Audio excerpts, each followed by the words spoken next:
اعوذ باللہ من الشیطان الرجیم بسم اللہ الرحمن الرحیم۔ پیارے بچوں السلام علیکم۔ آج ہم سوامی وویکانند کی حالت زندگی کے بارے میں آگے پڑھیں گے، جو کہ ہماری کتاب کے صفحہ نمبر 45 پر ہے۔ سوامی وویکانند کو راما کرشنا کا بانی کہا جاتا ہے۔ انہی کی کوششوں سے مغربی دنیا بالخصوص امریکہ اور یورپ ودیانت اور یوگا کے ہندوستانی فلسفوں سے شناسائی ہوئی۔ ودیانت مینز ہندو کے فلسفے اور مذہبیات کا نظام۔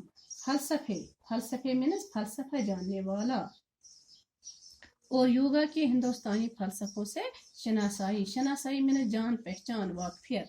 یعنی سوامی وویکانند راما کرشنا مشن کے بانی کہلانے لگے، اور انہی کی کوششوں سے امریکہ اور یورپ میں ہندوستانی یوگا اور ودیانت جیسے فلسفے پہنچے۔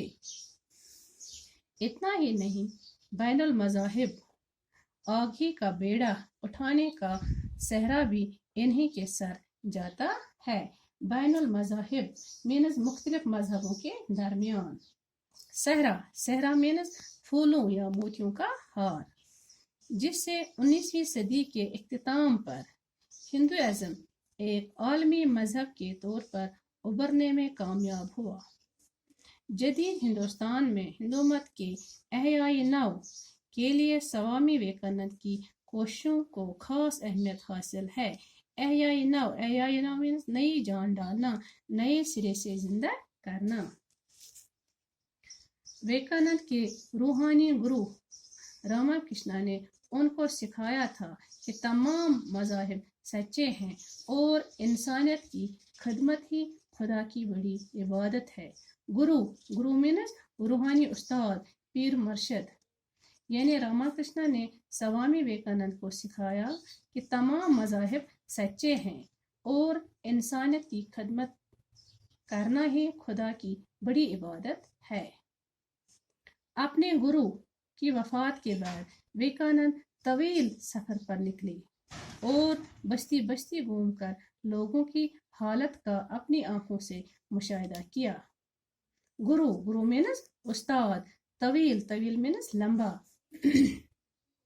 یعنی اپنے استاد کے مرنے کے بعد، ان کا استاد تھا سری راما کرشنا، یعنی سری راما کرشنا کے مرنے کے بعد وویکانند ایک لمبے سفر پر نکلے اور لوگوں کے حالات کا اپنی آنکھوں سے جائزہ لیا۔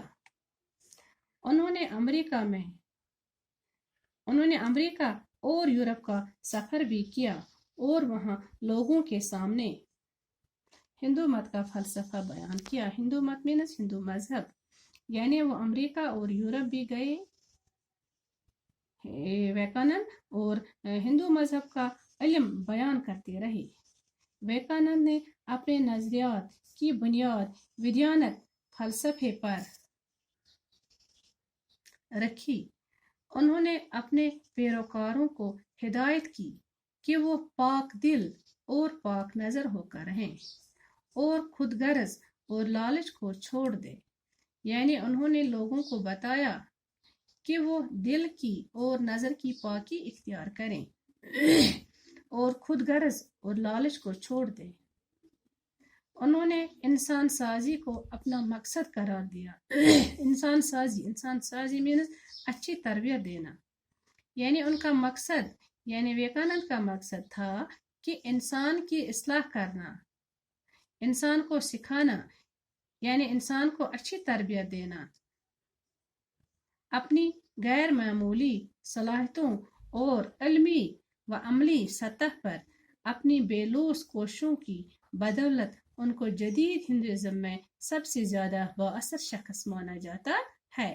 بے لوث میں نے پہلے بھی آپ کو بتایا تھا، بے لوث مینز بے غرض کی، یعنی اپنی لیاقت اور سمجھ سے ان کو نئے ہندوازم میں سب سے زیادہ اہم شخصیت کے طور پر مانا جاتا ہے۔ انہوں نے ہندوستان اور اس سے باہر ہندو مت کے اندر ایک نئی روح پھونک دی۔ انہوں نے ہندو مت کے تمام فرقوں اور دنیا کے تمام مذاہب کو ایک ہی منزل تک پہنچانے والے راستے قرار دیے۔ یعنی انہوں نے ہندوستان میں اور ہندوستان سے باہر ہندو مذہب میں نئی روح پھونک کر اسے پھیلایا۔ انہوں نے کہا کہ تمام مذاہب انسان کو ایک ہی منزل کی طرف لے جاتے ہیں۔ ان کے خطبات پر مشتمل کئی کتابیں منظر عام پر آ چکی ہیں۔ خطبات ہو گیا خطبہ کی جمع، خطبہ واحد، خطبات جمع، یعنی ان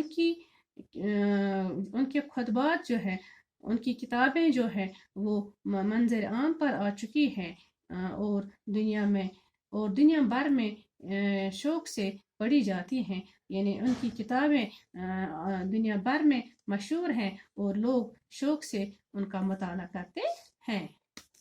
اس میں ہمیں آیا ہے خطبہ، میں نے بولا تھا خطبہ واحد، خطبات ہو گیا اس کا جمع۔ خطبات تقریر، کتاب کا دیباچہ مین اس سے نکلا ہے دیباچہ مین تمہید کا مطلب ہے کسی بات کا آغاز۔ اس کے ساتھ ہی ہمارا یہ آج کا لیسن سوامی وویکانند ختم ہو گیا۔ انشاءاللہ کل پرسوں ہم اس کے سوالات کریں گے۔ باقی اللہ حافظ۔